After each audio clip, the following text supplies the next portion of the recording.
नाजरीन अस्सलाम वालेकुम, आपकी खिदमत में एक नई वीडियो के साथ आपका मेजबान हाजिर है। नाजरीन, senior anchor person Khatoon Anika Nisar ने आज मुस्लिम लीग नवाज के रहनुमा जुवैद लतीफ से इस तरह के सख्त और कड़वे सवालात किए कि जुवैद लतीफ के लाइव प्रोग्राम में पसीने छूट गए। नाजरीन, वीडियो मुलाजा फरमाए, फिर इस पर मुकम्मल तफसील आपके सामने रखते हैं। इक्तदार भी है फिर भी खुश नहीं है। अनिका, मैं किस इक्तदार में हूँ जो सादा अक्सरियत नहीं रखता? मियां जावेद लतीफ साहब, तो क्या ऐसे रुकावटें हैं जो मियां नवाज शरीफ साहब को रोके बैठी हैं, जो वो बार बार इशारों में बात कर रहे हैं लेकिन बात खुलकर नहीं कर रहे हैं? क्या ऐसे मसाइल हैं कि वो इख्तदार में होते हुए उनकी जमात के एक सीनियर रहनुमा जो कि आप इस तरह की गुफ्तगू कर रहे हैं? ये इख्तदार की बातें तो नहीं है, तो अमूमन ऐसी बातें होती हैं जो अपोजिशन में बैठ कर की जाती है ना। आप इख्तदार में होते हुए ऐसी गुफ्तगू कर रहे हैं मियां साहब, यानी इख्तदार भी है फिर भी खुश नहीं है। अनिका, मैं किस इक्तदार में हूँ जो सादा अक्सरियत नहीं रखता? मैं किस इक्तदार में हूँ कि 2/3 अक्सरियत रखते हुए मैं अपने प्राइम मिनिस्टर को न बचा सकूँ? आप किस इख्तियार की बात करते हैं कि दोनों दफ़ा हम 2/3 अक्सरियत में थे, एक दफ़ा हाईजैकर बना के उम्र कैद दे दी गई और दूसरी दफ़ा बेटे से तनहा ना लेने पे ताहयात नाहल कर दिया। ये हकायक हैं। आपको ऐसा कुछ होता हुआ नजर आ रहा है? मुदाखलत जो पाकिस्तान के अंदर, एक सेकंड, जो दुनिया की मुदाखलत पाकिस्तान के अंदर बढ़ रही है, मैं आज हाथ बांध के सबसे गुजारिश करता हूं पाकिस्तान के अदारों में बाइख्तियार लोगों से कि इमरान खान ने जो 9-10 मई किया है, क्या वजह है, क्या दबाव है, क्या जो लतीफ खोसा बात कर रहे हैं वो हकीकत में मबनी है, तो कौम के सामने बताया जाए, रखा जाए कि क्यों हम पाकिस्तान की ईंट से ईंट बजाने वालों को 1.5 साल के बावजूद गुजरने के हम सजा नहीं दे पाते। लेकिन क्या नए चीफ जस्टिस के आने के बाद और अब जो कल कुछ जो है वो कानून साजी लेकर आई जाएगी, उसके बाद भी आप ये समझते हैं कि किसी तरीके से कोई स्पेशली जस्टिस वाला जो जुडिशल इदारे वो किसी तरीके से दबाव में आ सकेंगे? नहीं अनिका, मेरा ही तो ये मजाल ही नहीं है। मैं तो बड़ा एहतराम करता हूँ अदलिया का, ताकतवर हलकों का।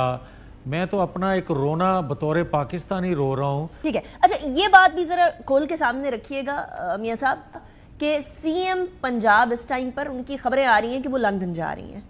मियां नवाज शरीफ ऑलरेडी बैरून मुल्क दौरे पे हैं, अमेरिका भी, दुबई भी, लंदन भी, अब लंदन में।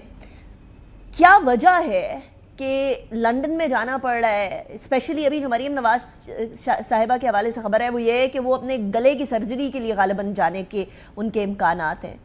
आप इधर गवर्नेंस कर रहे हैं, आप 30 साल से जायद जो है वो सियासी जमातें यहाँ हस्पताल ऐसा नहीं बना सकी कि उनके लीडर्स के लिए इलाज कराने के लिए इधर सहूलियात मुयस्सर हो।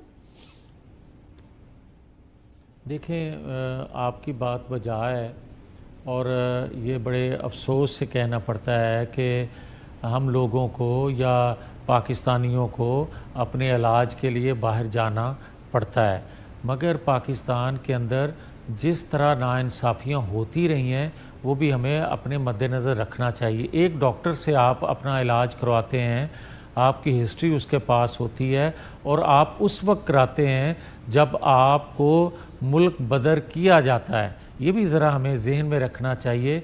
तो फिर जिससे आप इलाज करवाते हैं, जिसके पास आपकी हिस्ट्री होती है, तो उससे ज़रा सहल आप समझते हैं, आसान समझते हैं।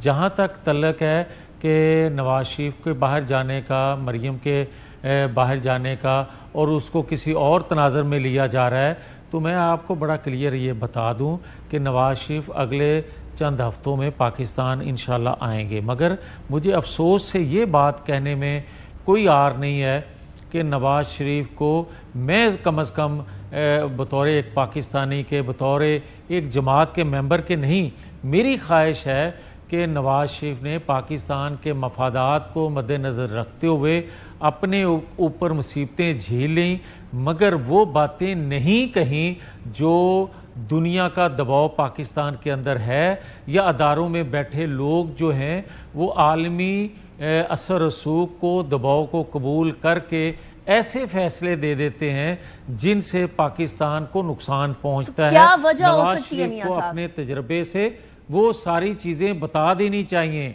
मैं एक बात तो आपको कह रहा हूँ कि सी पैक की तकलीफ किसको हो सकती है, दुनिया की किस रियासत को हो सकती है। आप अमेरिका का नाम ले रहे हैं, आई अंडरस्टैंड, आप इस तरफ भी इशारा कर रहे हैं कि डोनाल्ड ट्रंप जीत गए तो पीटीआई के लिए आसानियां होंगी, ये पीटीआई की तरफ से कहा जा रहा है। लेकिन अब जरा फ्लिप साइड पर ले जाते हैं मियां साहब, लोगों दूसरी तरफ आपके जो अपोजिट हैं वो ये भी कहते हैं कि देखिए हम तो भाग भाग के अमेरिका नहीं जाते, हम तो भाग भाग के लंदन नहीं जाते, हमारा तो आज भी बैरिस्टर सैफ ने कहा है कि इमरान खान बाहर है तो वो तो पाकिस्तान में रहेंगे, उनके बाहर कोई महल शहल नहीं है।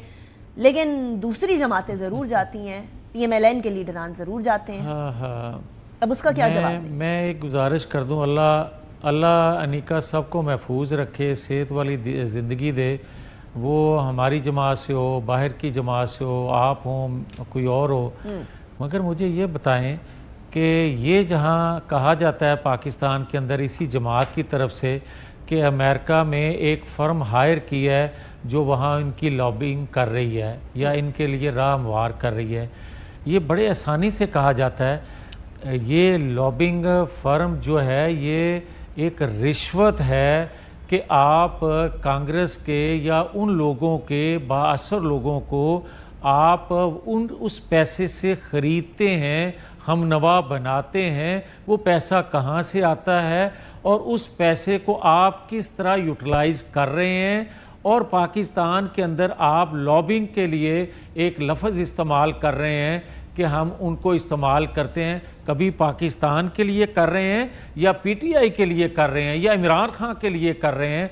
आप बरतानिया में जो फर्म हायर करते हैं या लोगों को हायर करते हैं या आपके लोग वहाँ जो कुछ गुल खिला रहे हैं या जो पैसा खर्च कर रहे हैं, ये वही पैसा है जो फार्म फंडिंग केस के हवाले से हम बड़ा रौला डालते रहे, मगर उस फार्म फंडिंग केस का फैसला आया और उस पर अमल उस फैसले पर नहीं आज तक हो सका।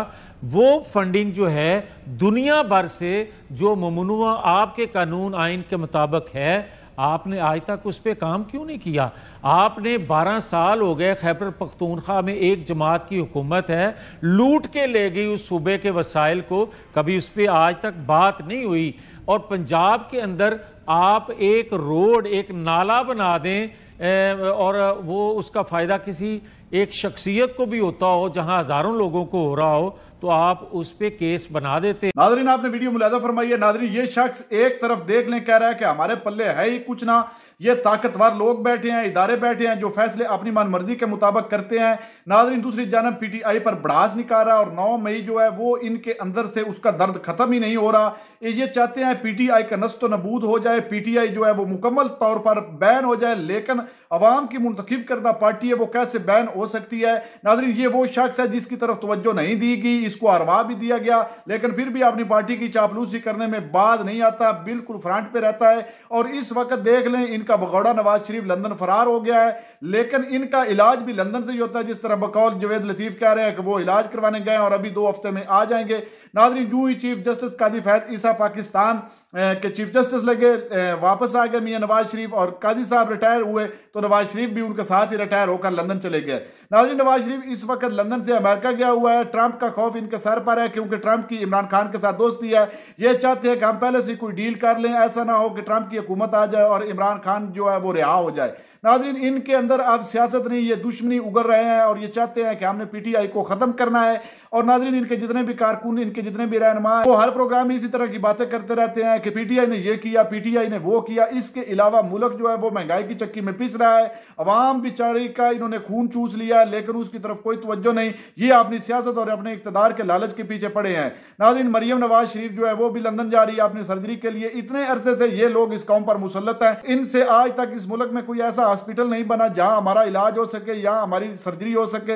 ये खुद तो इस अवाम का पैसा लूट कर बाहर मुल्कों में जाकर अय्याशियां करते हैं, अपनी सर्जरियां करवाते हैं। अवाम जो है वो इधर महंगाई की चक्की में पिस रही है। नाज़रीन, ये शख्स देख ले किस तरह अपनी पार्टी की चापलूसी कर रहा है। नाज़रीन, आपने वीडियो मुलाहिज़ा फरमाई है। इस वीडियो के बारे में और खसूसन इस मियां जवेद लतीफ के बारे में आपकी क्या राय, कमेंट सेक्शन में कीमती राय दीजिए और अगली वीडियो तक आपने मेजबान को दीजिए इजाजत। अल्लाह हाफिज।